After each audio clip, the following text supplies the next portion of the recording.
doğan kardeşim hep verip gidenler namart yoldaşım benim kızılgülüm sollum armali hay kalan olsam kanat bağla bustanay abderlen olsam gel candan geçtene ay kellen ağırsa bar anal giyistene ağlar yalığı günün yoktur kadılsı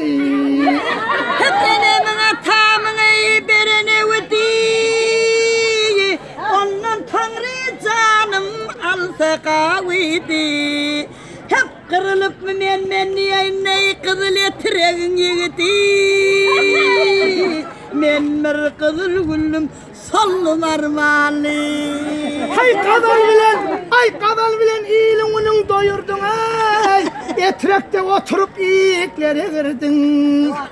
hay cebel çagel patriot doğurdun ay ağlar yalı günün yoktur kadalsı hep nikahı çektim hey nikahı çektim eyle yörttüler men bilmedim kırılı yorgun örttüler hey bir akbala bir men yine bir yiğit taptılar men mir kızıl gülüm sollum armali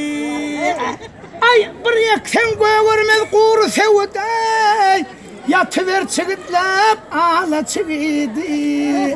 hay Huday doğuşurdu sana cebellen şaş şeyle yigitey ağlar yalığı günün yoktur kadılsı hep koyun nedir kastap edip satmanay tavuk nedir boynun yolup atmana vah yigit nedir devracan kucaklaşıp yatmanay menler kızıl gülüm sollum armali ay görme kızıl gülü yalıpsın ay söyle olacağını ödün dilipsin ay etrekten eğer tapman sona varıpsın ağlar yalıp günün yoktur kadılsı hep deneme tam körnevsine çafanir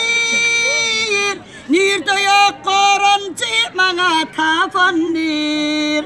hep bir boluksuz bir kaçıday alya aktın öpenir men mer kızıl gülüm